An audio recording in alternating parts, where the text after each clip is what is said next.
I'm Kate Winkler Dawson. And I'm Paul Holes. This is Buried Bones.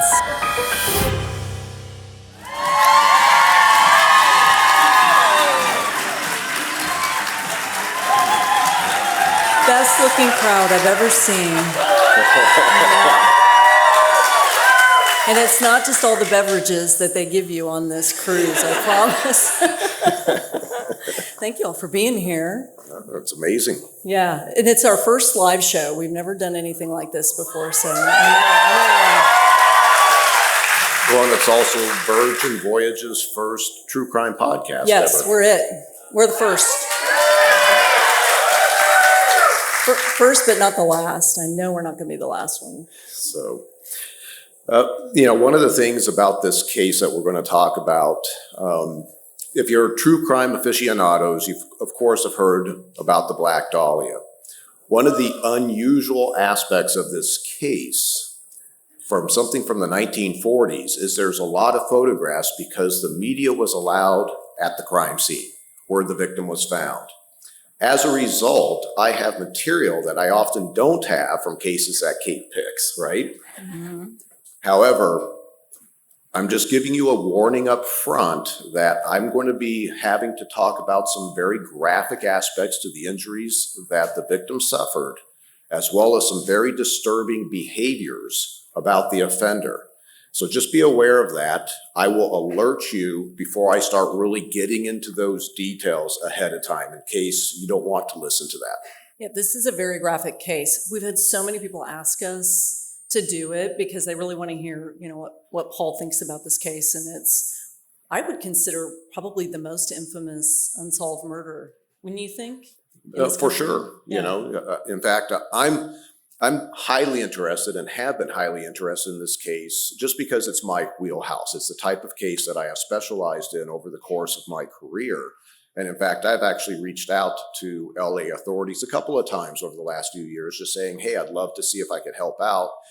But right now they're looking at the case from their internal, resources, and, hopefully they can make some progress on it. Well, let me do a little disclaimer because Paul had his disclaimer, but mine is that this is such a massive case, and you'll hear why in a little bit.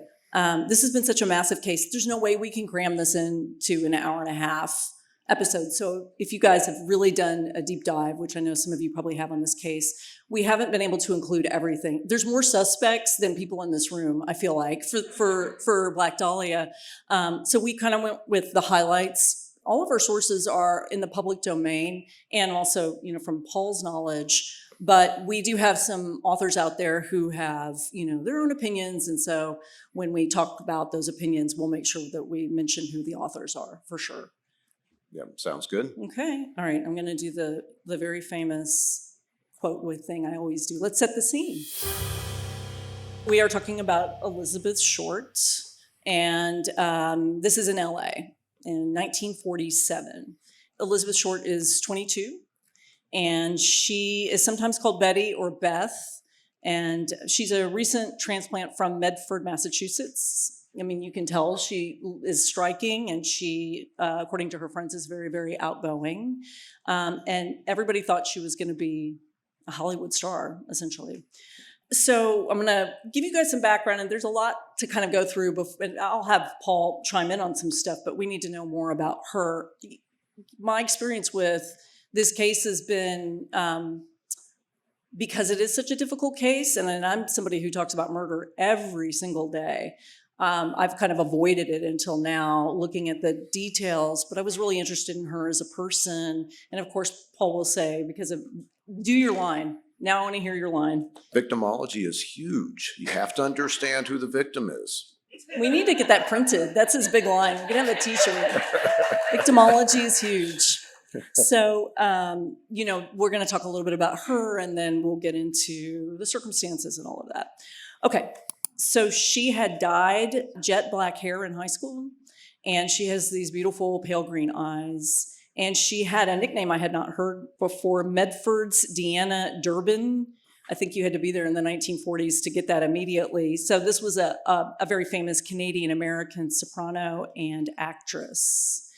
She got the nickname Black Dahlia in an interesting way. So she used to hang out in Long Beach at Lander's drugstore, and she got the nickname Black Dahlia, which was a riff off of a movie from 1946, which now I'm going to see the more I read about it, which is about a woman who is married to a naval officer. He comes back from the South Pacific. He finds out that she has been having an affair, and she ends up dead, and everybody's a suspect.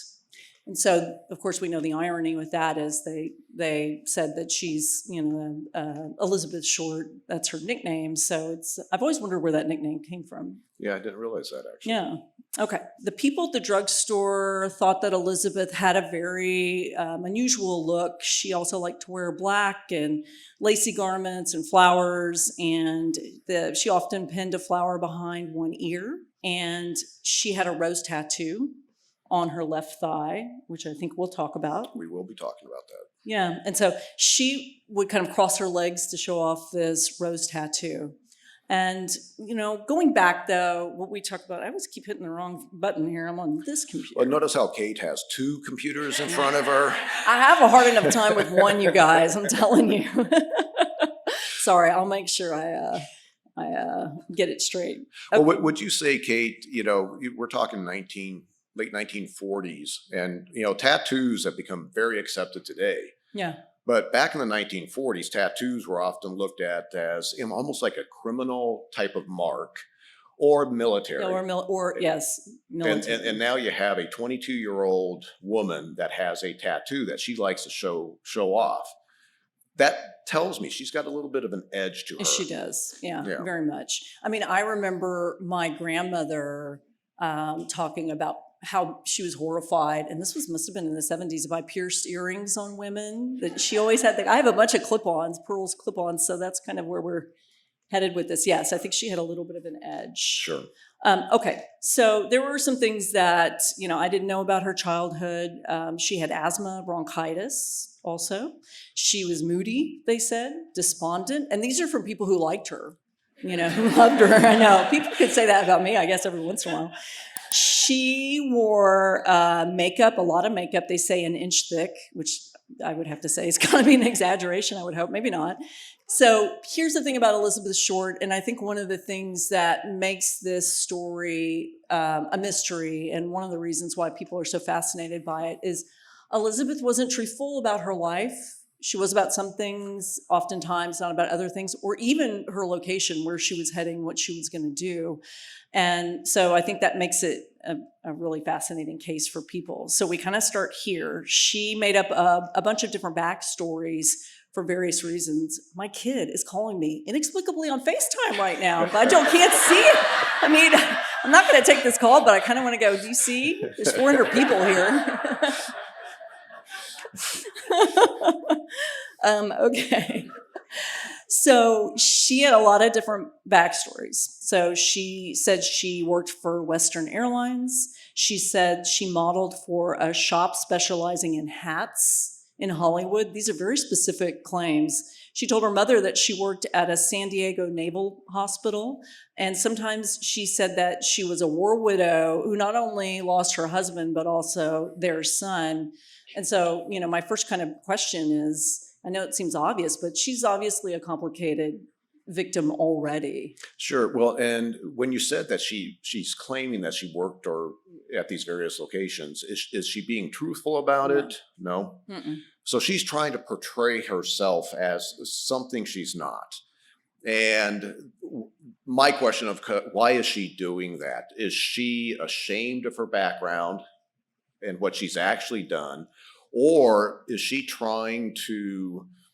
she's reading the person she's talking to, and she's trying to become something that person might be interested in, either as a friend, as a romantic partner. Mm-hmm. But she's wanting to manipulate how people perceive her. Well, before we approach the timeline of this case, we'll talk about one man who actually seemed very important to her. He's a guy named Matt Gordon, and that's him. He's very handsome. And he was a World War II pilot, and they had dated, and I get the impression that they were going to get married, but he was killed in a plane crash in India. And so I had wondered if that was kind of what led her to the war widow claim. And I'll show you another picture while you talk. Like maybe she's trying to play. I mean, obviously that's a traumatic thing for her if she's Yeah. in love with this man and she loses him, but also she may be trying to take advantage of this war widow aspect, whether it be for sympathy or whether, are there benefits she could get as a result. But were they married, you said? No, Not they married. dated in Miami Beach Okay. 5 years before she died. And he seemed very significant because later on they get some of her belongings, and there was an obituary with him, mentioned in it and everything. So I think this was somebody who was very special. And I don't see anybody else special in her life as we move forward. Well, and I believe offline you and I talked about her father. Yeah, well, that's a story coming out. It's right here. Okay. Am I You get jumping ahead here? He does it sometimes, but Well, I'm usually polite about it. No, I like the way you're thinking, though. Okay, so she told her Hollywood friends that she was an aspiring actress, but she never signed up for any classes. She never auditioned anywhere. I had wondered if that was just the expectations that people had put on her because she was so, different than the other kids in Medford, Massachusetts. But I can believe her. She would be an aspiring actress. She has the looks. She's in the Los Angeles region. So maybe she was hoping something would catch on. Let me tell you about a big lie that she told and then why it's significant and kind of getting into her background. So she told friends who asked, they said, have you ever been to California? And she said, no, she had been. I think right after Matt Gordon died. And she went to visit her father in Vallejo. And the thing about what happened with her father seems traumatizing to me, right? So his name was Cleo, short. He left Elizabeth and her mom and her 4 sisters in Massachusetts in 1930. And they were all led to believe that he had taken his own life. He parked his car right in front of a bridge over a river. They never found his body. He had faked his own death, and moved to California.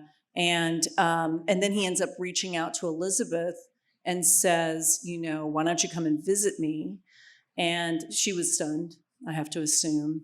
But he said, he had a history of alcoholism, and he actually mailed her $200 to visit him. And she went, but I don't know what kind of a guest Elizabeth was, but she gets ejected from several different places. And this is one of the first places, as her dad says, after a few months, okay, you're going to have to move out at some point, out of Vallejo. Sure. And so, way back earlier in Elizabeth's life, she thinks her father has killed himself. Right. And then she loses this boyfriend that she's very attached to. So she's suffered 2 traumatic losses. And then all of a sudden, her father comes back into her life. I mean, so you can imagine there's going to be a trust issue there, particularly with men, and not necessarily with the pilot so much, but because of the father. Yeah. And, this is obviously a man who was living some kind of a false life to make people believe his family, 5 kids. Yeah. And his wife believed that he had taken his own life. So that just sets her up for insecurity and everything else. No, absolutely. Yeah.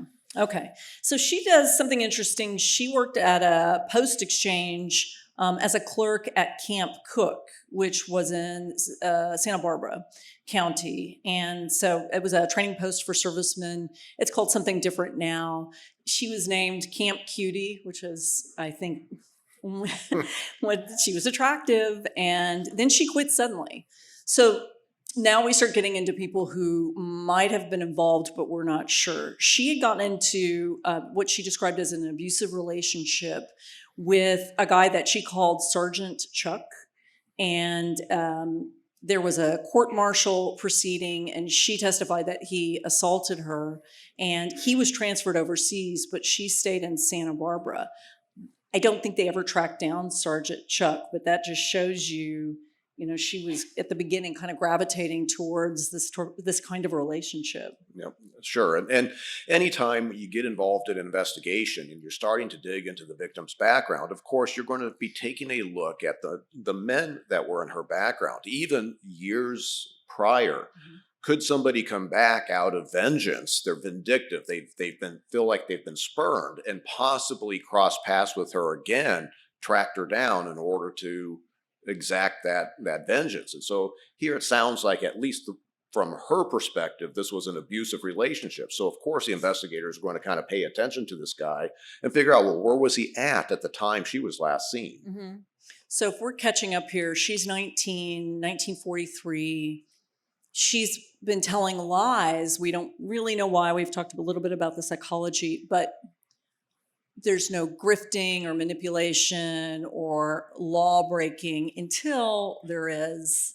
So she's arrested at 19 for underage drinking, and I don't know why I didn't believe that you couldn't drink in LA and at age 18, but it was 21. So she was arrested. And they, instead of putting her in jail, they shipped her back to Massachusetts, which didn't last very long. Sure. And again, this, I think, starts going to Elizabeth's personality and maybe some of the lifestyle choices that she's wanting to make as she's getting older. Mm-hmm. I mean, obviously underage drinking is not something that is what would be considered just a horrible thing to do, Right. really. But at the same time, it again just kind of speaks to maybe there's an edginess to her, maybe a little bit more of a risk-taking aspect to her personality. Yeah, and I think it gets a little riskier too. So she bounced around between Medford, Miami Beach, Atlanta, and then June 1st, 1946, she gets on a Greyhound bus and goes west. She's drawn back to California. Extraordinarily independent. Yeah. Let's see. She ended up in Indianapolis, then she went to Chicago, and then she landed in Long Beach. So she had been to Vallejo to see her dad before. By early fall, though, she's in LA. And she wants to be, it sounds like, in LA. She's not there the whole time, but she'll go back and forth. And ultimately, she ends up dying in LA. Right. And one of the things, as I didn't realize this about Elizabeth, was her familiarity with Los Angeles. And I believe that comes into play a little bit later on here. Yeah, it does. Okay. Here's the first guy that we have to be concerned about. His name's Mark Hansen. Her friends and acquaintances say that she was able to stay in LA, different parts of California. She was relying on friends, not just male friends, but female friends, and also on men. So she would meet men and she would date them. I'm not saying she's sleeping with all these people, but she would, befriend them and date them. And then, this is what complicates the case. This is one of those guys. He pops up later. So she would move between residences in Hollywood and downtown. And she seemed to gravitate toward servicemen like Matt Gordon. And she was also attracted to businessmen. This would be one of them. Mark Hansen was 55. He was Danish. He was a businessman. He owned a theater, and he was a silent partner in the Florentine Gardens nightclub. Mover and shaker, I would say. We don't know the real nature of their relationship. And I think people have said, it has to be sexual. It didn't have to be sexual. And he becomes a suspect later on because one of the theories was that he tried to make it sexual and she rebuffed him. And this is what ended up happening. But we do know that she rented a room from him for a certain period of time right around when she was murdered in LA. She also had a boyfriend at the same time, and she would stay with that guy. And I'll tell you about him in a little bit. So this is the first one. Yeah, so older gentleman, well-resourced. Yeah. And this can come into play in terms of what happens the night that she disappears. Yeah. Okay. So we have another guy named Marvin Margoliss. And we're going through these people now because they were significant in her life before she died. So when she wasn't staying at Mark Hansen's place where she was renting this room, she was living with her boyfriend. He was 20, Navy veteran. And when they dated, he was also a medical student. And when you hear about the injuries, you'll understand why he was smack in the middle of the radar for LAPD. He was at USC. So we talked about this before. She is in LA a lot, and she's involved one way or the other in men who, range from young to middle aged. And connections based out of LA, somebody that she potentially could reach out to if she needed a favor or she needed a place to stay, possibly even cash for maybe Hansen. So, she's pretty well established in the LA area. Yeah. And, I know that we described her before as erratic and some, kind of despondent and off and on, but she really had a lot of people who liked her for one reason or the other, and people who wanted to help her. And then it sounded like, she outgrew her welcome. What was the Benjamin Franklin? You're not going to know this. The Benjamin Franklin quote, like, house guests are like fish. You should get rid of both of them within 3 days. Isn't that what the quote is? I've never heard of that in my life. What are you talking about? Trust me, it's a quote. So I don't know what kind of house guest she was, but she was definitely complicated.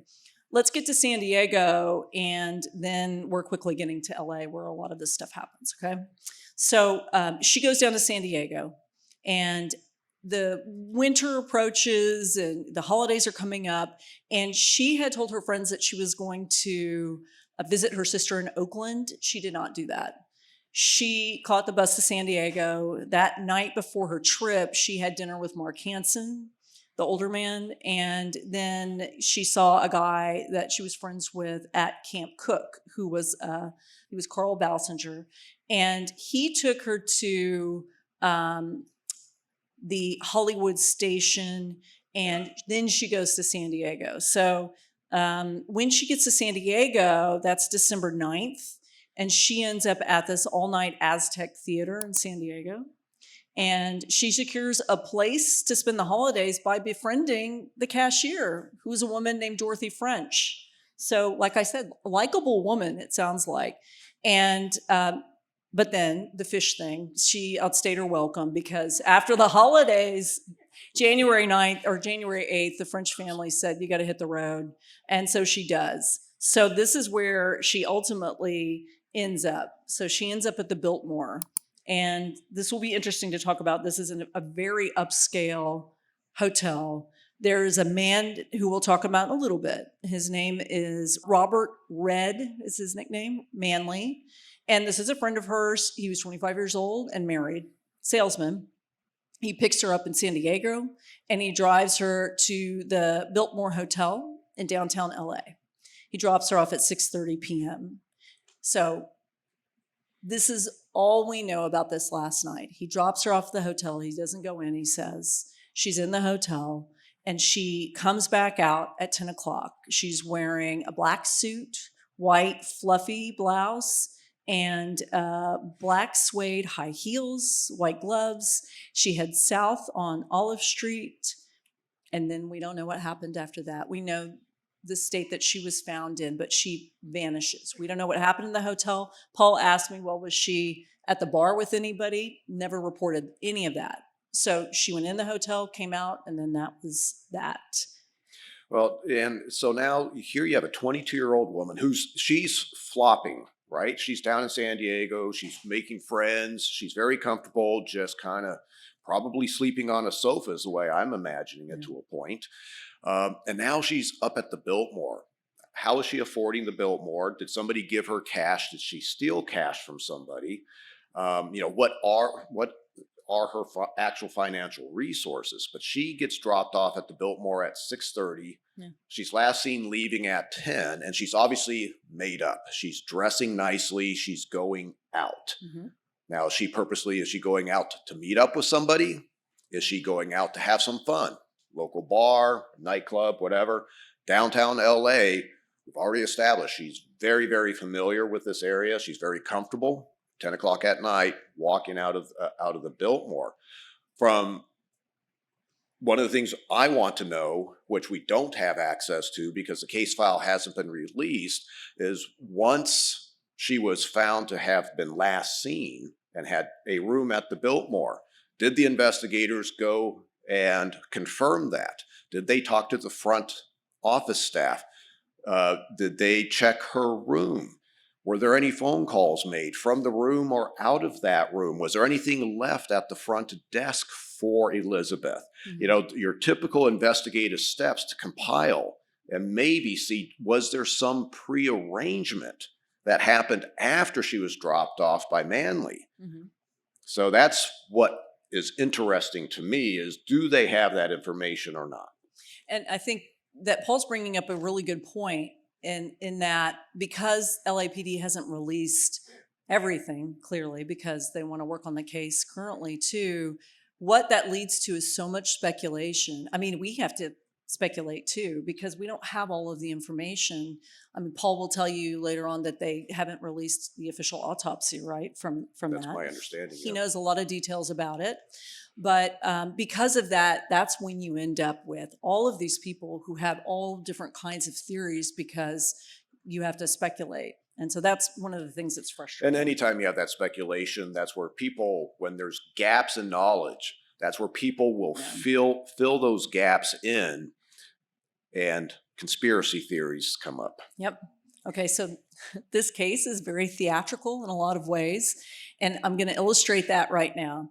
So there is a woman who ends up finding her body, okay, and I'm going to describe that in a second. But I do kind of want to get this out of the way. It's clear to me that the LA newspapers and magazines, when they found key witnesses, they were asking them to kind of reenact what happened. So this is Betty Berenzer, and this is a very dramatic photo. She ends up calling the police because she discovers the body. But I just didn't want you guys to be startled, because I saw, what is happening? She's in full makeup, and so clearly they are trying to reenact something. And I just thought, this is an odd. I really wanted her to be in like a nightcoat or something.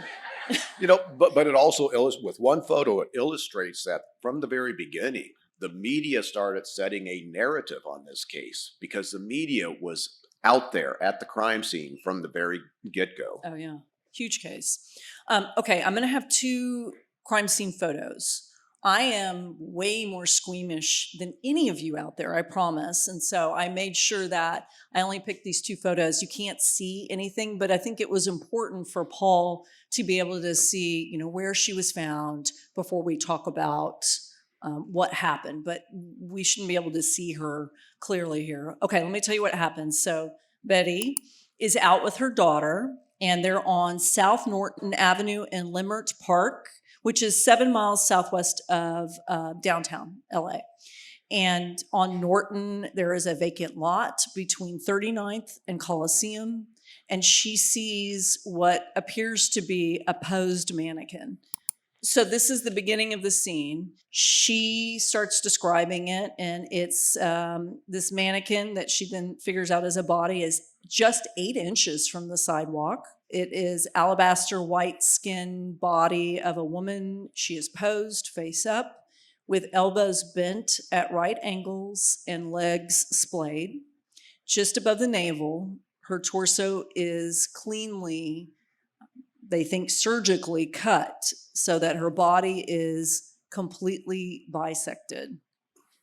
All right. You know, and I think, you know, this is not where I'm going to be getting into too much graphic detail, but this is one of those extrapolations. Here, Elizabeth's body has been cut in two through the waist, and historically, people involved in this case have said, well, it must be done by somebody with medical knowledge.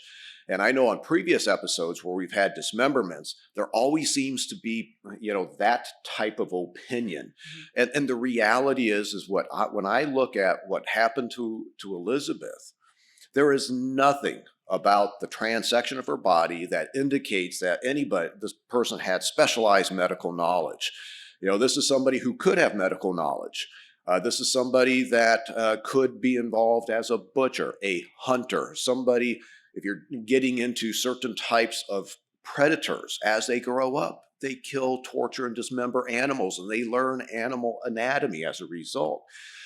But it's also just common sense. If you're going to cut a body in half, the easiest place to do that is through the abdomen, and the easiest place to cut through the spine is between two of the vertebrae versus trying to cut through bone with a knife.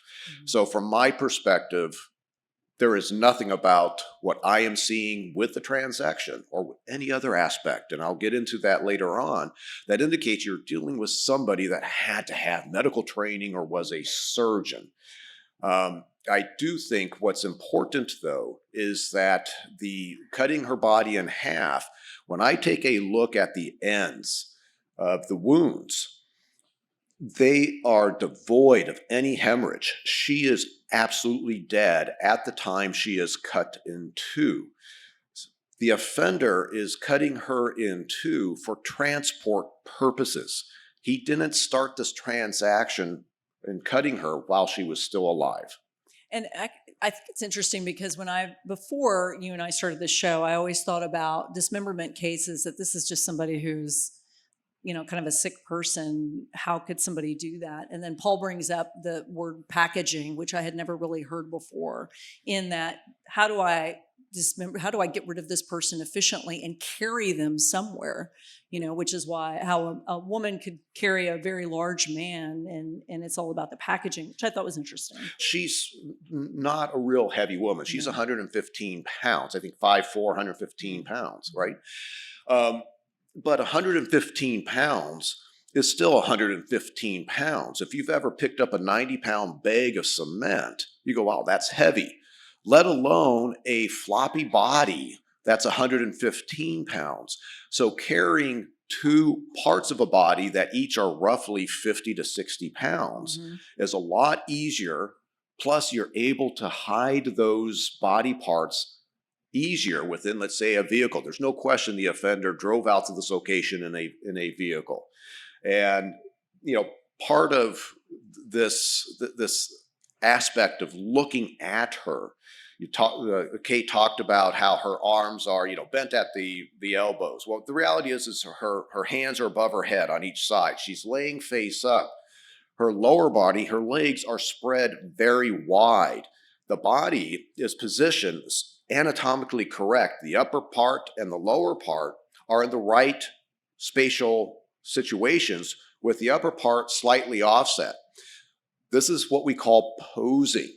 If this offender was just dumping the body out of the car and trying to get away as fast as possible, this is not how Elizabeth would be looking. She would just be a pile right on this sidewalk.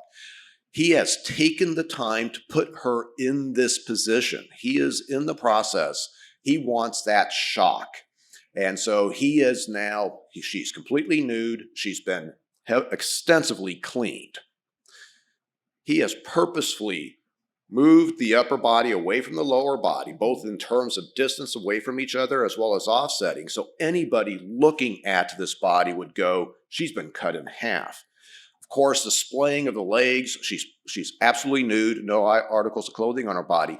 But the way that her legs are splayed is indicating the sexual intent of this offender. And then there's other injuries to her body. Yeah.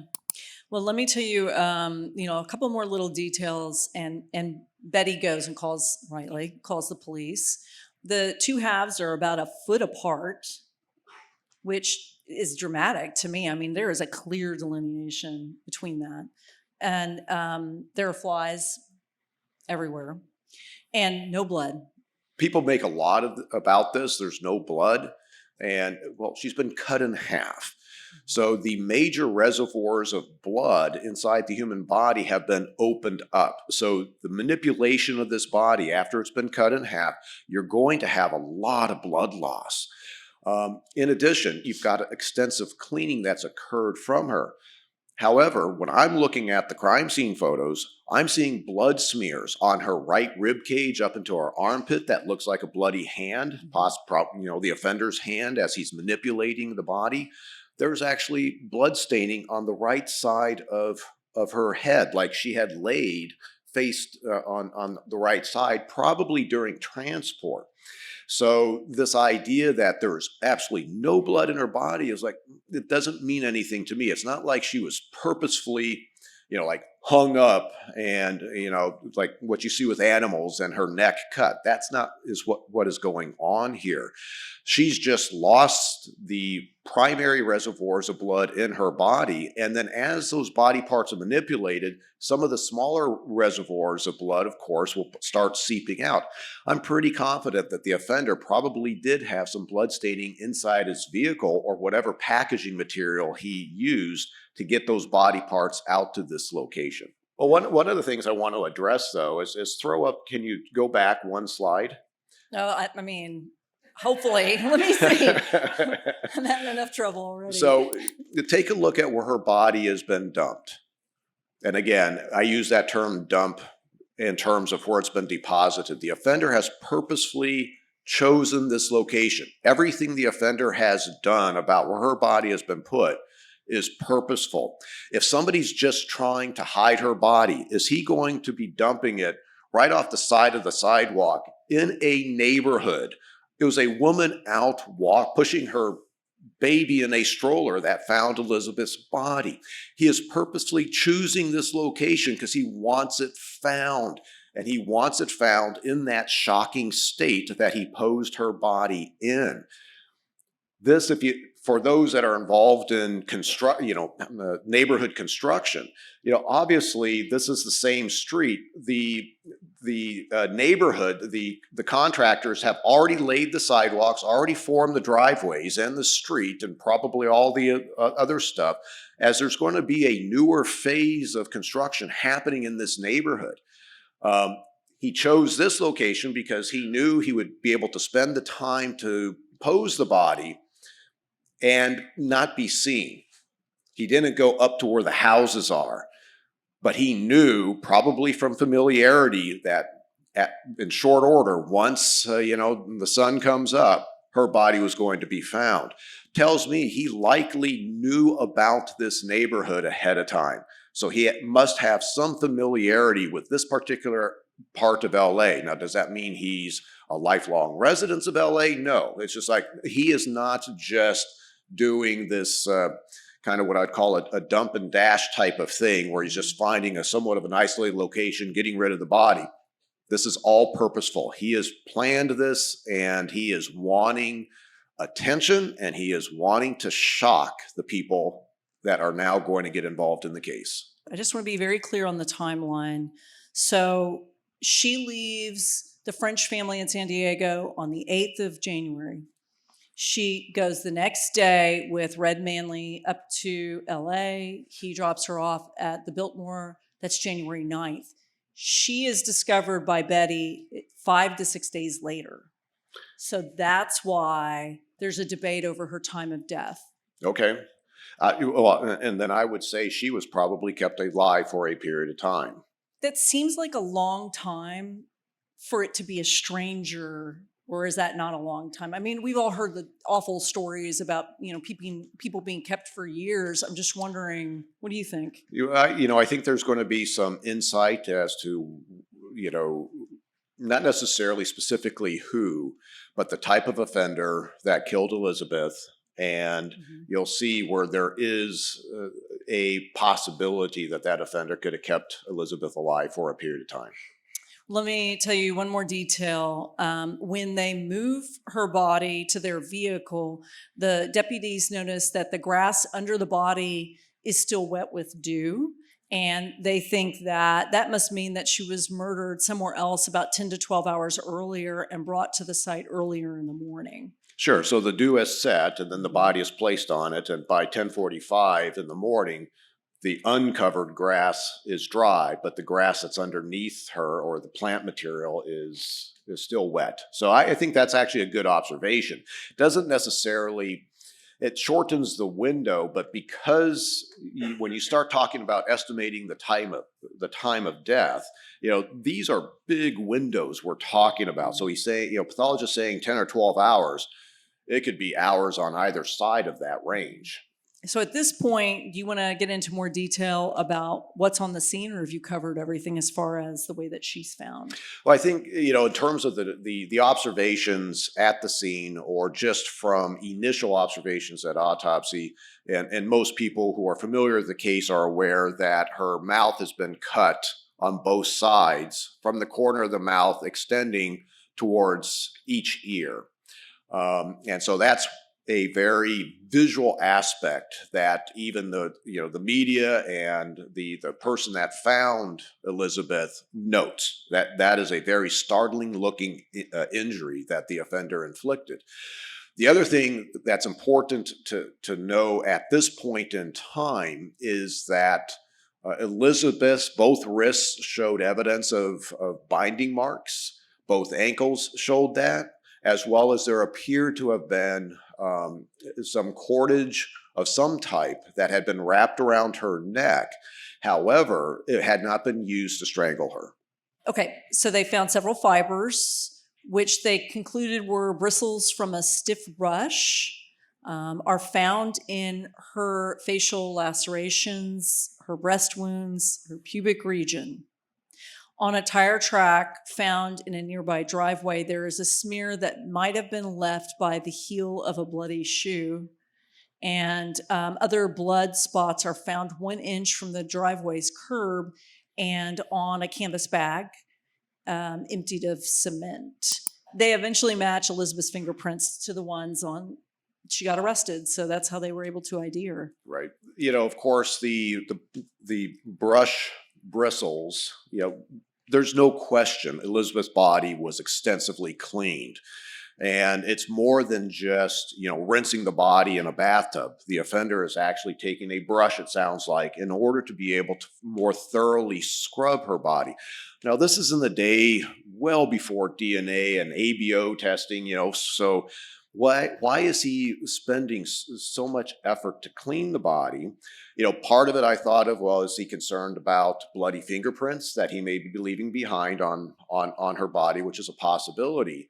But also there's just a practical aspect. He's wanting to transport Elizabeth's body, and if it's very, very bloody, now it's a little bit more care that he has to take not to get the blood in his vehicle or on other things. So he may just be, I need to clean this body up.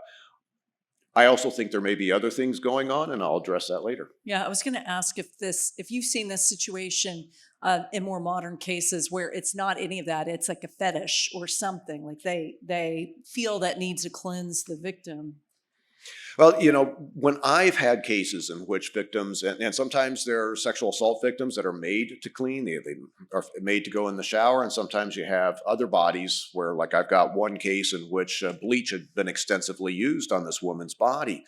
In this day and age, offenders are paying attention to how they can be identified. And of course, DNA is a huge thing. And so they're understanding, I need to get rid of the DNA containing evidence.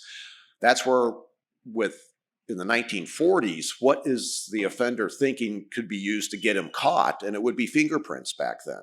Okay, now listen to this. Woo. I don't understand people who think like this. So we have a lot of suspects.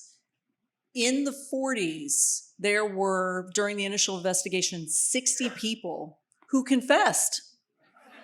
Can you imagine? I mean, I don't want to feel sorry for LAPD too much, but poor LAPD. And no, this is even worse, Paul. Okay. So by early in the investigation, the detectives received more than 400 clues from amateur sleuths. And by the time 2021, just 4 years ago, comes about, there are the number of tips is so great that LAPD had to stop accepting calls about the case. Yeah. It's incredible. So 500 people confessed by 96. So, well, this is where, people will criticize law enforcement. Why doesn't law enforcement release more information about cases?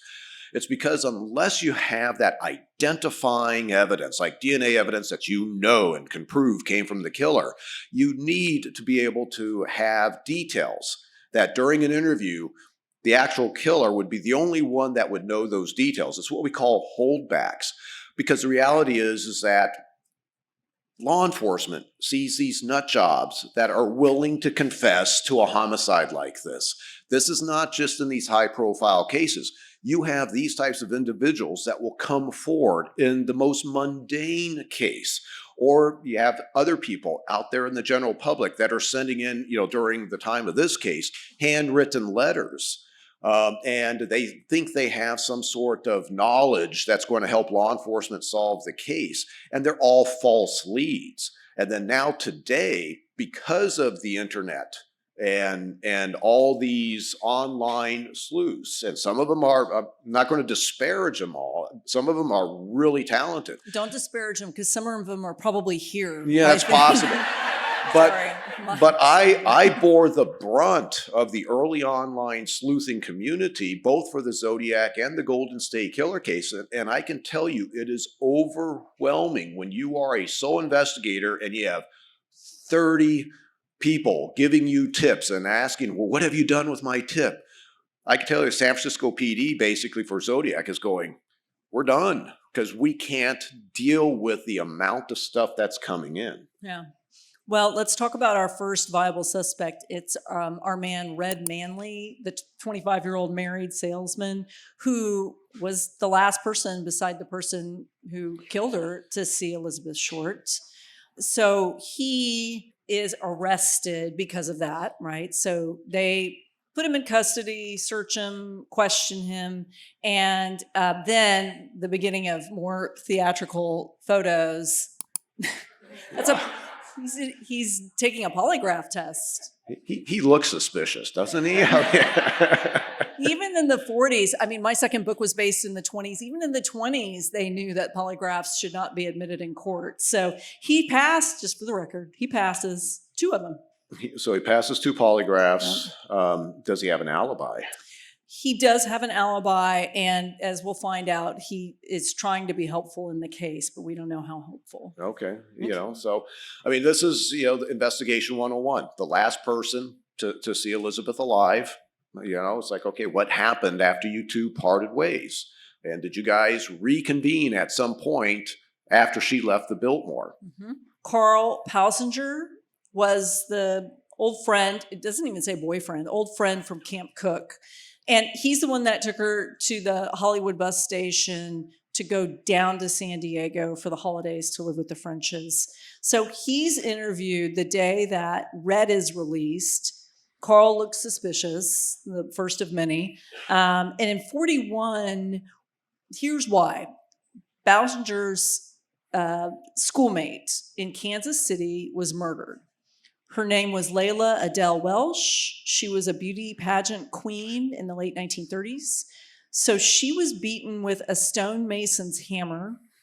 Her throat was slashed with a sharp 7-inch long butcher knife. And then her killer fled with a piece of flesh cut from her buttocks. These details are tame compared to what we're going to be talking about. So this is, another warning. So her brother was tried for the murder, but he was acquitted. And then he moves to LA. Carl moves to LA, and Detective Brown tries to get in touch with him, but learns that he's left the state, which is suspicious. Yeah. I'll grant you. They track him down to St. Louis, Missouri, and he is forced to take a polygraph test, and he passes. Sure.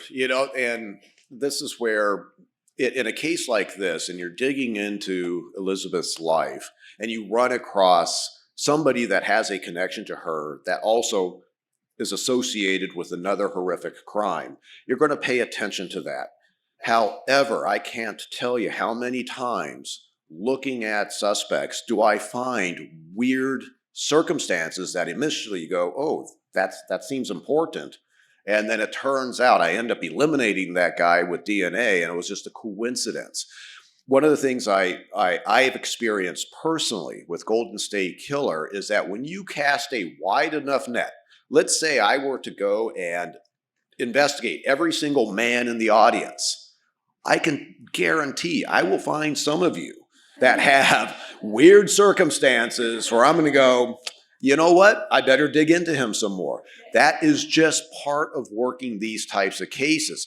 I can't say Carl is Elizabeth's killer, or I can't eliminate him either, but it doesn't necessarily rise to a level to where I'm blown away based off of the fact that he's just associated with another woman who was horrifically killed. He wasn't even convicted of that crime. So now we've insulted the audience, who are the amateur sleuths, and all the men, it looks like, in the audience. Okay, so to me, this is the most kind of tangible set of clues that we have. So there is a package of her belongings that arrives 8 days after her body is found, and it's sent to the Examiner newspaper. The envelope has a faint odor of gasoline, kerosene, or rubbing alcohol. You can see cut out letters on the front, and it reads, "Here is Dahlia's belongings, letter to follow." Inside there are 23 items belonging to Elizabeth, confirmed, including her Social Security card. So there's newspaper excerpts, photographs, business cards, birth certificate, Social Security card, and that obituary I told you about that she carried around. And there's also an address book from Mark Hansen, the Danish businessman, the 55-year-old. And so there's that detail too, and I can tell you about that, but you want to talk first? Well, these belongings to me look like, items that she likely would keep in her purse. She's moving around so much that she probably would keep those with her. So when she's setting out to go do whatever she was going to do that night, she's got her purse with her.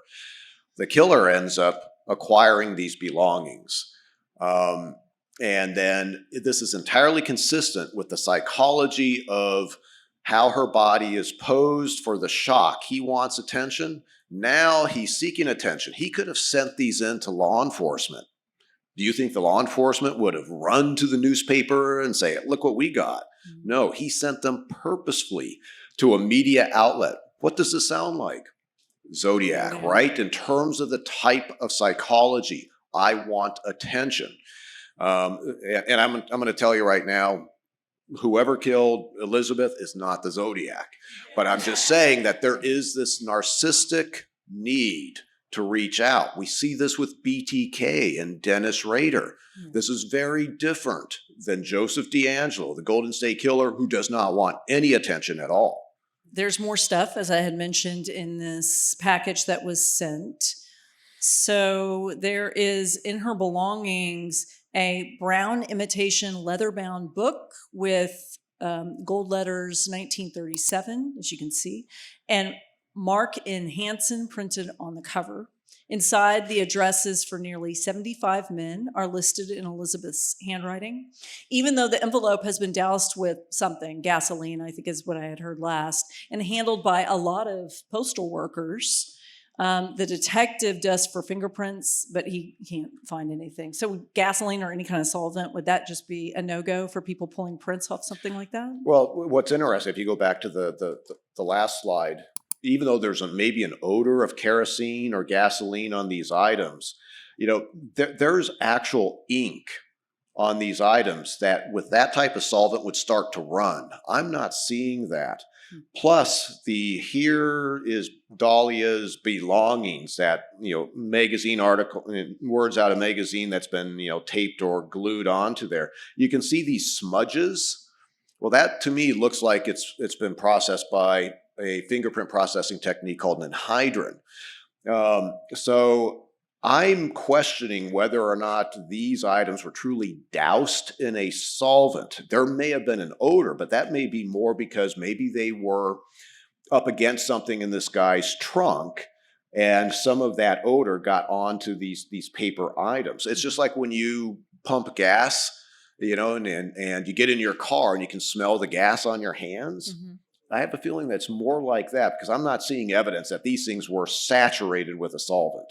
Well, if this was some kind of a effort by the killer to cover up something, does that mean between that and scrubbing her body, is that law enforcement? No offense, y'all. Law enforcement or somebody out there who has knowledge like that? It has to be, right?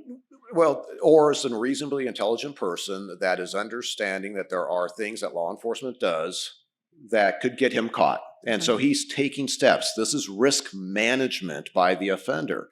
And so you see offenders that are, what I'll say, sophisticated, intelligent, that will plan their crimes to be able to carry out the crimes so they can get away with them. And then there's the post-offense behavior in terms of how do I continue to do things to not get caught. But he is taking elevated risk by communicating. He's basically saying, look, I've got her belongings. And, he's taken the time not to have his handwriting, but it's something where he is reaching out to law enforcement. So there is a compulsion that he has. Part of his psychology is to need this attention. He wants this case to blow up as big as possible. Mm-hmm. There are an awful lot of things, people reaching out, writing letters at this point once this information comes out.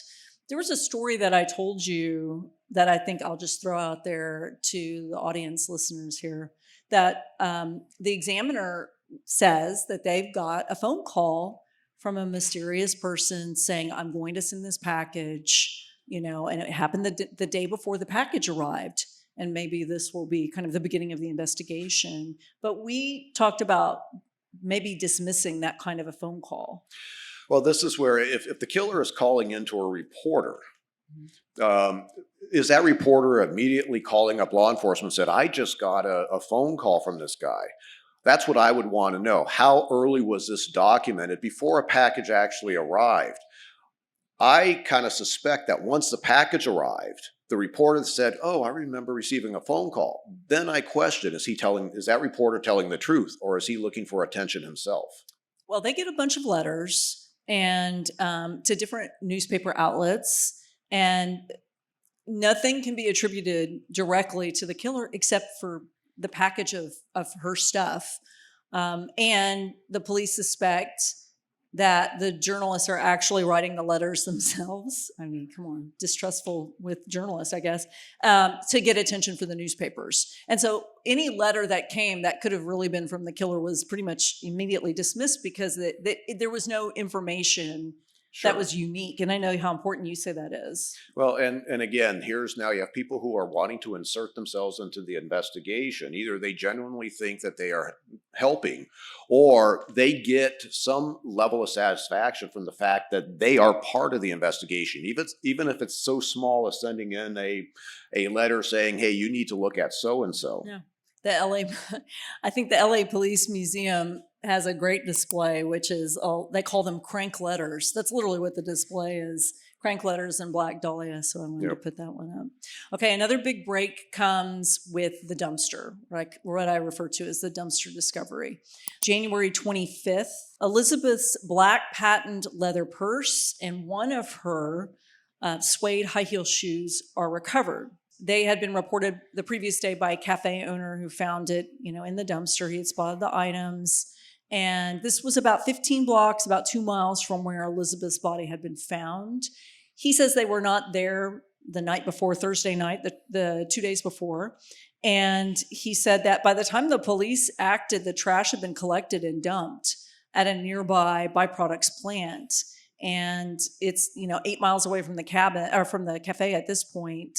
And they find the purse and the shoes. I'll tell you in a second the rest of the story about who identifies these things, but it's a big question mark whether this purse and this shoe belong to Elizabeth.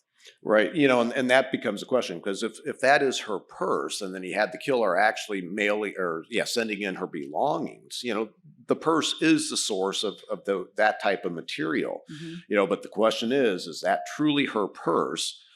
In this day and age, we might be able to do that with DNA or fingerprint technology. There isn't enough unique markings on this purse, at least on the outside, to be able to say, well, that just matches exactly. It has to be Elizabeth's purse. So Red is back in the picture, the one who dropped her off in LA to begin with. And he identifies the purse and the shoe as hers. The issue is that friends that she had said, we've never seen that purse. That is not her purse. And that's when the question is this even this woman's purse? Nobody knows for sure. Red says in dramatic fashion, I can still smell her perfume on it, even though it's been in a dumpster for however many days. So I don't know if Red's a reliable source here. Well, here you first, they have this suspect handling evidence while he's smoking a No cigarette. gloves. No gloves. So there's a problem there. And second, this looks It's like unlit, though. I don't think he's lit that cigarette well, yet. but So maybe still. that helps. But there's a photographer, capturing a photo of this. Is this the media, a reporter doing? I mean, this is just showing the media contamination in this particular case. Yeah, I mean, And other types of contamination. and the cafe owner says, I have no idea. They took this stuff away after he had reported it, so he doesn't know whether it's hers or not anyway. Okay, so now we return to Mark Hansen, and this is another angle of him. So they start to focus on Mark Hansen, and I cannot understate enough how important it was for them to solve this case. I mean, the pressure was really incredible on LAPD. And I think in some ways still is probably, otherwise they'd be looking for all kinds of help. And so they are looking, again, they go back to every man that they could find in her life, and they end up finding some more. But they look at Mark Hansen because they start talking to mutual friends. And they said that apparently Mark had a yin for Elizabeth, and he treated her differently than other women that he had in his life. He had 2 dresses tailored for her. He was ticked off when she would bring her boyfriend around. When they questioned him, he was giving contradictory statements, but not about anything that really had to do. It was more of like their relationship. It wasn't details about the case. But they search his house and bug it also, and they can't find any evidence. What do you think about that? He's directly in her life, and Sure. he liked her. Sure.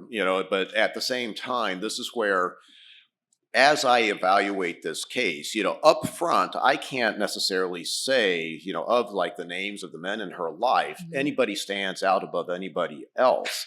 I need to have a better understanding of the type of offender I'm looking for, as well as what kind of physical evidence might be present that I could use to either corroborate or refute statements that Hansen is saying.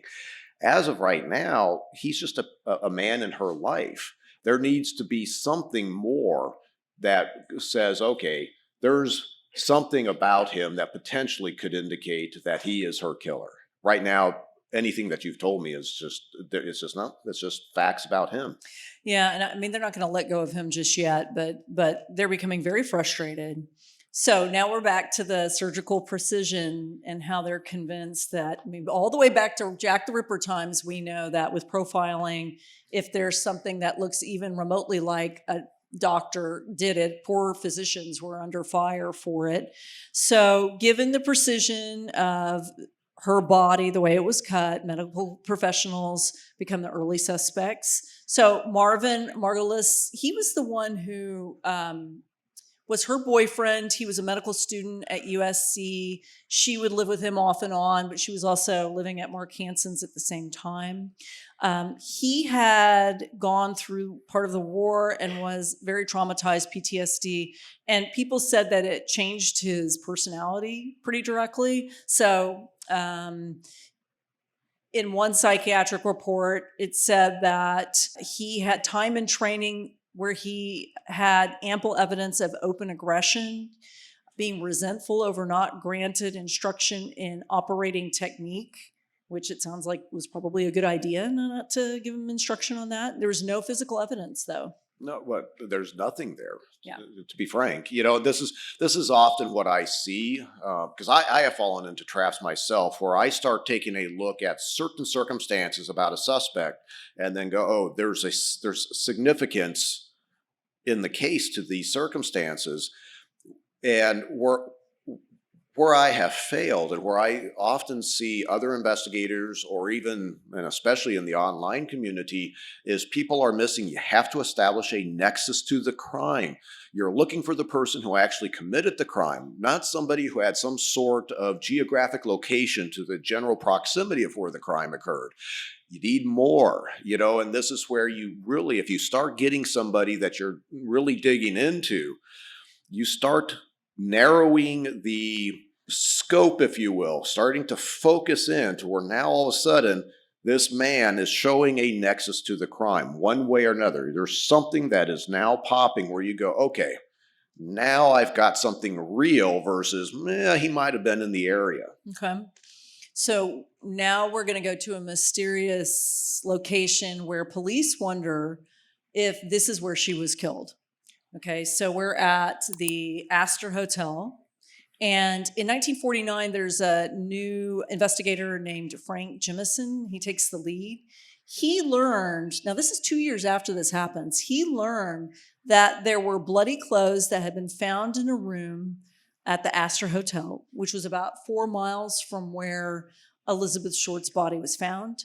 It was described by people at the hotel workers that found it. So it was blood-soaked mattress and blankets. There were men's shoe prints that had been smeared and tracked, and human feces was all over the apartment. The Astor had an unusual guest, according to people who were there. He was a man from Europe. That was unusual for them. And he stayed at the motel around the same time. I think they thought he was creepy. And now they go back to Mark Hansen because he's Danish. So this is where we're going here is, they find this creepy guy. They have absolutely no physical evidence from this blood-soaked scene because it happened, a year and a half or 2 years earlier. Sure. And of course, the blood-soaked mattress, the human feces, and I'll be talking about that in a little bit. There is some significant aspects to that because, of course, we know Elizabeth has bled significantly. There's also aspects related to feces associated with her. Take a look at this motel. This is a motel in LA. Is there a chance that there was another crime that was committed that had nothing to do with Elizabeth? In law enforcement, I've been in hotel rooms and where now you have, there's a lot of blood in here. It happens. Wait, is that your phone? This is my Google Assistant. It just started answering a question for me. No, I need you, not that guy. So, I think it would have been nice that somebody had reported that earlier and then they could actually have that evidence. But now you're still talking about the 1940s. Right. At best, maybe ABO testing, similar type. Now, I think you had mentioned to me offline that she was type AB. Yep. Yeah, and that's a rare blood type. So that would have been something that I would raise my eyebrows about. But 2 years later, and, the lead now is, well, who is the creepy guy? And then now, is there a way to associate him with Elizabeth's death?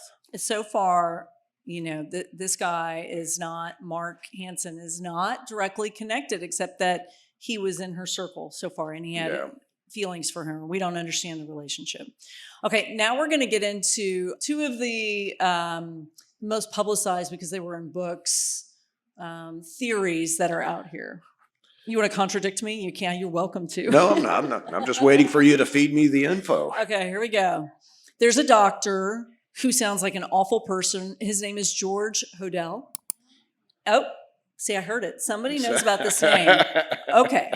So Detective Jemison, who had taken over, and now again, you guys, this is a year and a half to 2 years after this happened. He's taken over. He is starting to look at George because this guy is, number one, a venereal disease specialist and a sex offender. So he first comes to the detective's attention in 49 because his 14-year-old daughter, this is him, 14-year-old daughter, accused him of hosting orgies, sexually assaulting her, impregnating her, and then forcing her to terminate the pregnancy. This is what the doctor said. And he goes to trial. And he says she's a pathological liar. So to prove their point, the defense asks the daughter if she had told one of the, male boarders that her father was a murderer of Black Dahlia. And she said she doesn't remember. And so they're trying to prove, that she's a liar and he is acquitted. And they bug his residence now in 1950 because Black Dahlia, anytime anybody mentions Black Dahlia connected to a man, at this point, they're a suspect in the case. So they bug his residence. They record him saying Supposing I did kill the Black Dahlia, they couldn't prove it now. But when they try to link him to Elizabeth, the evidence doesn't hold up, but his son will circle back to it decades later. Yeah, and I think the interesting thing about, on at least what is really known about George Hodel is he was an incestuous child molester. Yeah. So he's a sex offender, and part of an investigation into a sexually motivated homicide is to start taking a look at, well, who are all the sex offenders in any particular area and start digging down on them, even if there is no known connection between that sex offender and the victim, like with Elizabeth. All I can really say at this point, I can't tell you one way or another if he's the one that is Elizabeth's killer or not. I know that I have read his son's book, and I'm unconvinced about the evidence that he has put there linking his father to Elizabeth's case. Yeah, and so when we talk about that theory, so as Paul mentioned, his son has written, I think, several books. In 99, when George Hodel dies, his son, who was a former LAPD detective, becomes convinced that George was a sadomasochistic serial killer. I think sadomasochistic part is probably pretty accurate. I don't know about the serial killer part. And he believes that not only was his dad the killer of Elizabeth Short, but also the red lipstick killer, the green twig killer, and the Zodiac killer. 2 out of 3 I think we should probably do on the show, obviously, because they sound really interesting. And I know you've looked into this sort of thing, this accusation. Well, I am intimately familiar with the Zodiac case. I did some work on that, and that was a case that occurred, literally in my backyard where I did my entire law enforcement career. I think what happened to Elizabeth Short is a completely different type of offender than who the Zodiac is, even though there is this narcissistic want for attention. But as I get into shortly, you will see that the types of crimes that these 2 offenders committed are so diametrically opposite from each other that I don't see where there is a connection. Now, these other things, the lipstick killer out of Chicago or the green twig killer, I don't know anything about those crimes at all. But I often will see where people will start to what I call overlink cases that they think, the same offender committed these different series. And that's just a real phenomenon. I've seen the opposite, where now everybody talks about linkage blindness. It really does come down to evaluating the core of what happened to Elizabeth Short. And then that is where I would probably say I'm thinking there might be over linkage with George Hodel being these other serial killers, particularly with Zodiac. I can't really speak about the other series. Okay, well, we'll probably learn about those next year. All right. Those other 2. I look forward to it, Kate. Sounds like good cases. Okay, the other theory that I've read about is from Larry Harnish. He was a writer for the LA Times for 27 years. He was a feature story writer, and he believes that it was Walter Alonzo Bailey, who was a surgeon who specialized in hysterectomies and mastectomies. He has been proposed as a suspect because Bailey wasn't even on the radar at the time for LAPD, anybody else, or the FBI. But his office was just a couple of blocks from the Biltmore, where Elizabeth was. His estranged wife, Ruth, lived on Norton Avenue, just a block from where her body was found. And this is what I thought was most interesting, there is evidence that Bailey and the Short families knew each other, that Bailey's daughter, whose name was Barbara, was the maid of honor at Elizabeth's sister's wedding. So there's at least that connection. I think what ends up happening and what Harnish says is that Bailey's life was in shambles when she was murdered at this point. He had not held a professional position for several years. He never recovered from the death of his son, who was 11. He deserted his wife for a younger woman. Mm-hmm. He had a big change in personality. He died of natural causes a year later, after Elizabeth died. but the cause was a lesion on the brain that can cause personality changes, as well as dementia and urges for bizarre behavior is the way they described it. But there's still no conclusive anything with him either. No, and this is, again, we get into where there's some circumstantial aspect. His office is near downtown LA where she was last seen. His ex-wife is living on the actual road where her body is. So you could see, okay, he's really upset with his ex-wife. He goes out, does this horrific murder on this younger woman and deposits her body as sort of a message to his ex. Okay, that I could see a set of circumstances where maybe, but at the same time, it's just now sort of loose circumstantial stuff, and it sounds like the fact that Bailey was a surgeon that specialized in mastectomies and hysterectomies, well, this is going to play into some of the wounds that Elizabeth's body exhibited. However, I will tell you, those wounds are for different reasons and do not show somebody having a level of surgical expertise in how they were inflicted. Doesn't mean Bailey couldn't be the one who committed this crime and inflicted those wounds. You just can't draw the conclusion that it must be somebody who is has advanced medical training. Okay. I want to make sure we have enough time for you to be able to go through everything you want to go through with the details of what we learned about what was probably in the autopsy.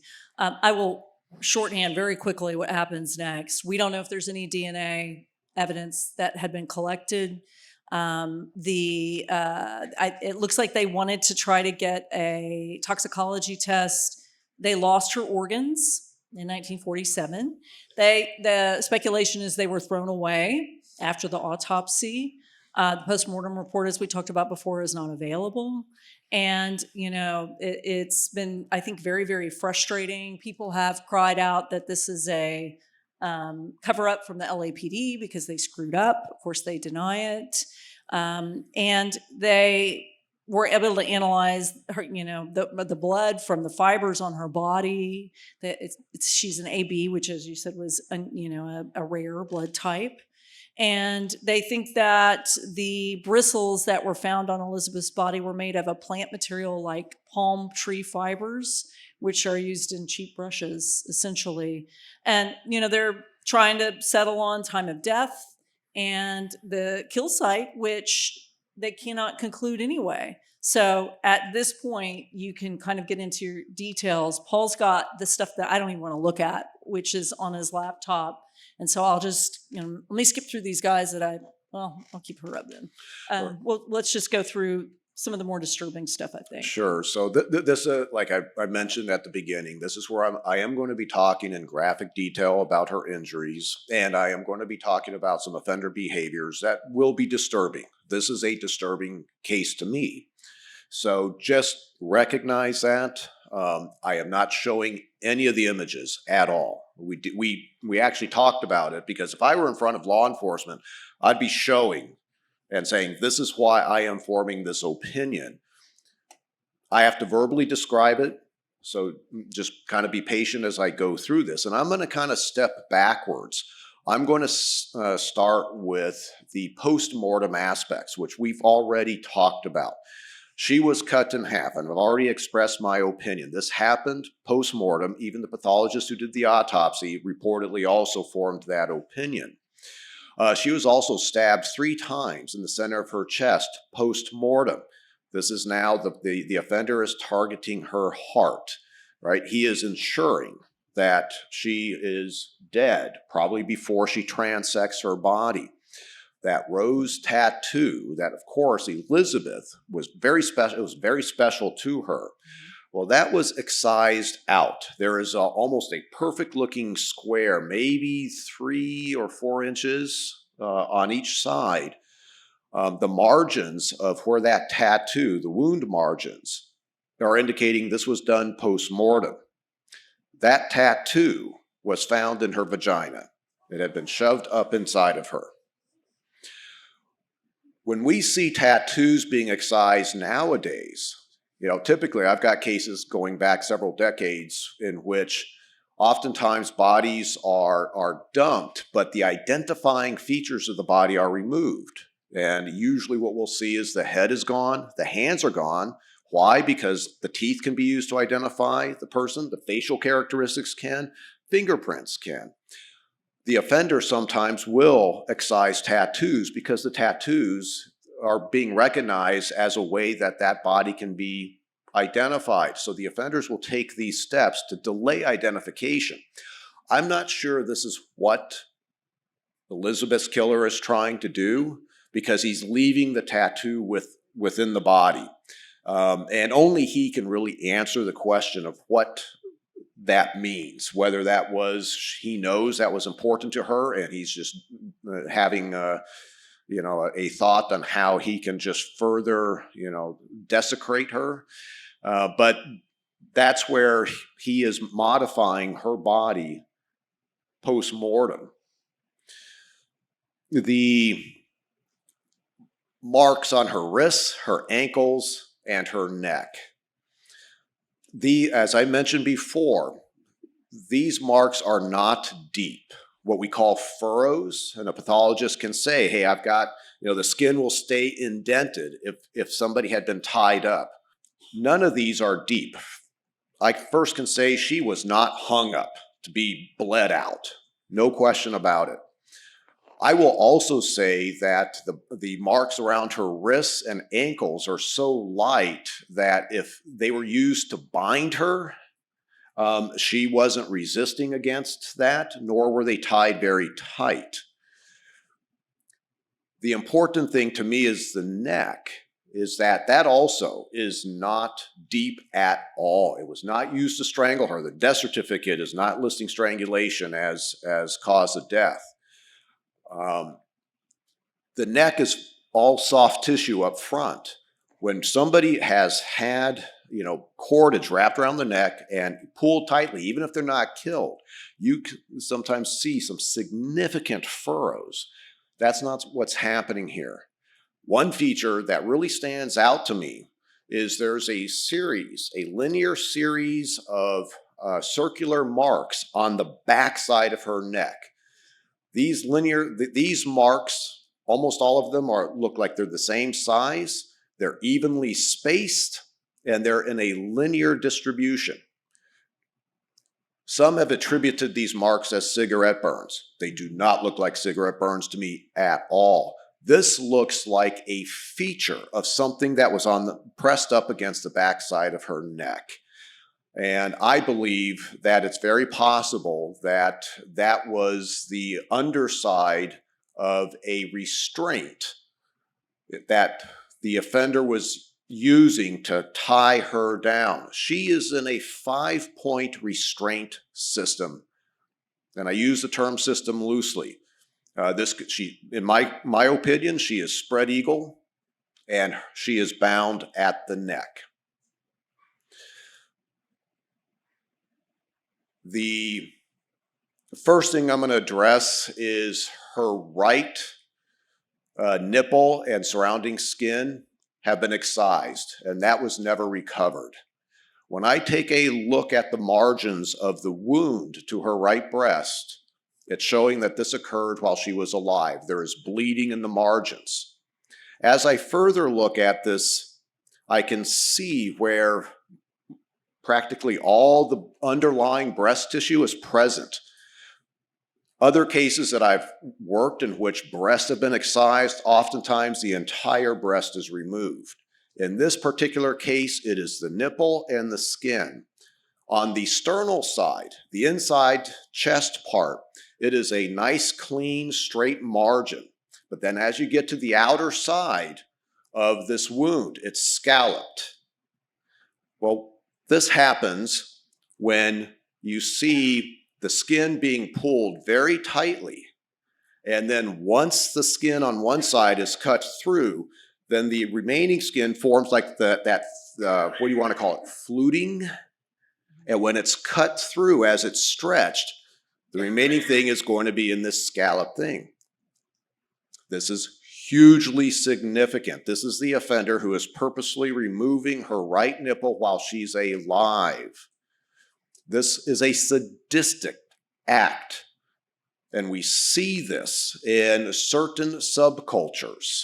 And I'm going to kind of go into some more aspects of her injuries and then talk about what I think is going on here. In addition, her pubic hair had been shaved and it was found inside her rectum. Her rectum had been dilated almost 2 inches, and there was abrasions on the outside of the rectum. This isn't an act of sodomy. This is foreign object penetration. Possibly that foreign object was used to stuff the pubic hair up her rectum and probably doing other things at the same time. After the pubic hair had been shaved, the offender took a knife and started cutting into her pubic region. And he's doing it in a cross-hatch method where he's doing parallel lines one direction and then parallel lines going down the opposite direction. And is that she's still alive? And these have hemorrhaging in the margins. She is still alive when the offender is doing this. So he is now inflicting pain on sensitive areas of Elizabeth's body. The smile, what people will call the smile. This is not a smile. What he has done is he has cut from corner of her mouth, both corners of her mouth, going straight back. He's not carving in to make it look like she's smiling. This is a functional thing that he is doing. He initially is cutting into her upper right lip in that same crosshatch manner. What is he doing? He's inflicting pain around her mouth. Why? He wants her to open her mouth. If you don't want somebody to get inside your mouth, what do?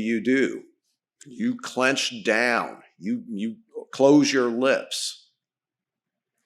What he has effectively done by doing these incisions almost all the way back to the ear is he has cut through the muscles that the victim had to use to keep her mouth shut. Once he has inflicted these incisions, he can now open her mouth at will.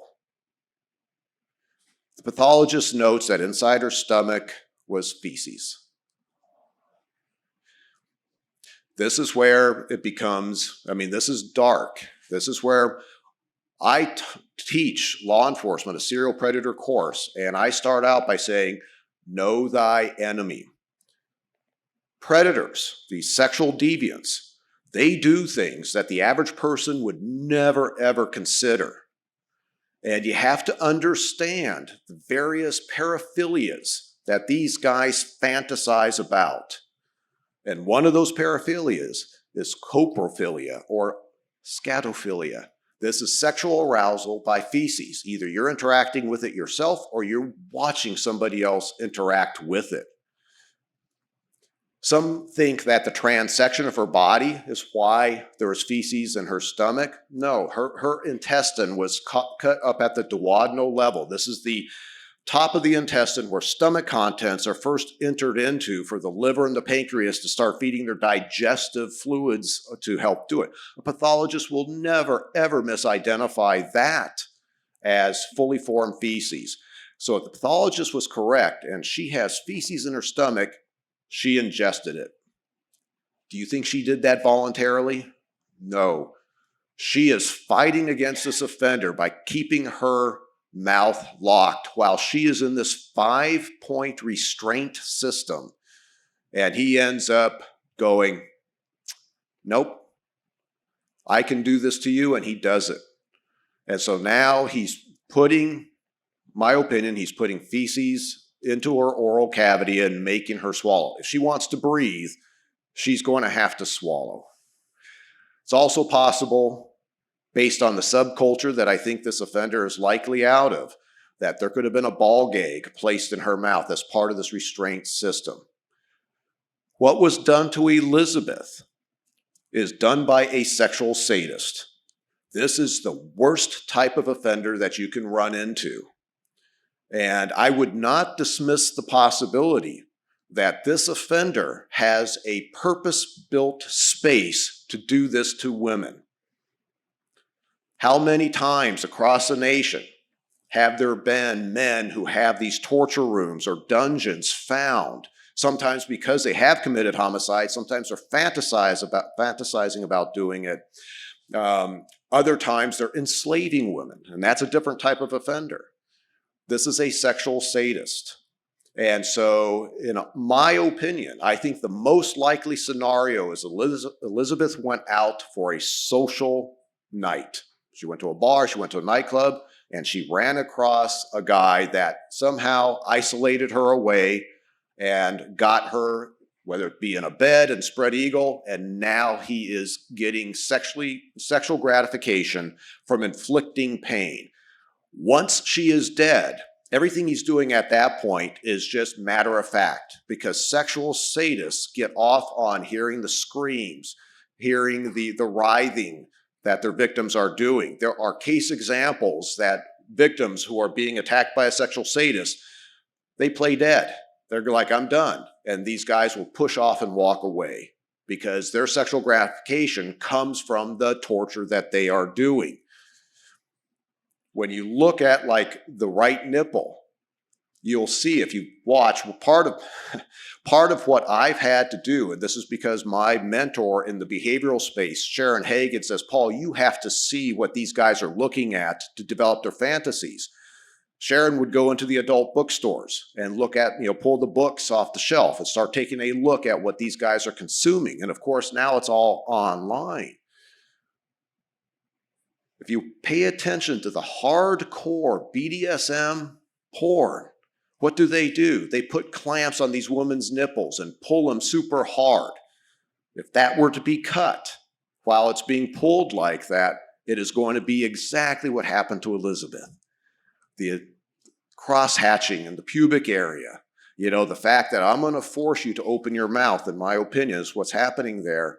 This is all part of this type of fantasy. The cross-hatching technique with the knife, I know there's got to be artists and drawers in here. Cross-hatching is a drawing technique. I would not be surprised if this guy had fantasy drawings. And part of what he's doing when he's doing this cross-hatch in her pubic region is somewhat replicating some drawings that he's done. These offenders will do those types of drawings. Dennis Rader is a prime example of that. So Elizabeth's last moments of life were horrific. Now, how long could he have kept her alive? Was she alive 4 days and bound in the situation? I don't think so. I think there's some issues with the time estimates going on there. But when I look at what happened to Elizabeth, I'm going, this is a predator. And I start evaluating these suspects, and I'm going, I can't eliminate them, but I'm going, no, I think if I were to invest my resources, I'm thinking this guy has done other types of crimes. In fact, I found a photo. If you think this is somewhat, what happened to Elizabeth is like completely unique, no. I had a Michelle McNamara's researcher who's an amazing digital space person. He found me a mutilated woman, mouth cut just like Elizabeth's, right breast almost completely excised, and the abdominal region cut wide open. This is what these types of guys do. So as an investigator, I'm taking a look at Hansen and Mann and hearing the details, and I'm going, you know what? With what happened to Elizabeth, I'm just not seeing somebody doing that unless they have that secret life and just decided to go after somebody that they had an association with. But one of the series of cases that I ran across was a series of 7 women, teenage girl up into some not older women, but more mature women, if you will, that had in the years prior to Elizabeth's case had been killed by what was being described as this sadistic slayer. And I know Kate has some background information on that series. Yep. So this is the case that Paul was talking about. So this is from 1947. January 19th. So journalists from the LA Daily News and the Ventura County Star speculated that Elizabeth was the victim of what they called a mad killer, or a sadist who had terrorized San Diego for 15 years. So they called him the West Coast Fiend, and he was believed to have sexually assaulted and murdered at least 7 women in San Diego between 1931 and 1936. So here are 5 of them. So it's Virginia Brooks, Louise Toiber, W.B. Dolly Bibens, who is also known as Diamond Dolly, Hazel Bradshaw, Maud DeTwire, and Mrs. Wesley Adams, and one other person, Florilla Qualick.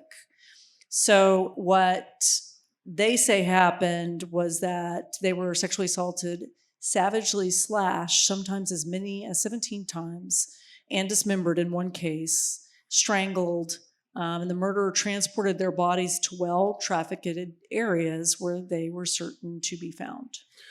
So when I hear, sadistically slain, for me, when I use the term sadistic, that is a very specific term. This is where this person is getting sexual gratification by inflicting pain upon somebody else. The press uses the term, and the general public will use the term different. So this is where I'm going, okay, I have somebody that is committing crimes that potentially could be done by a sexual sadist. I want to know more details about this crime.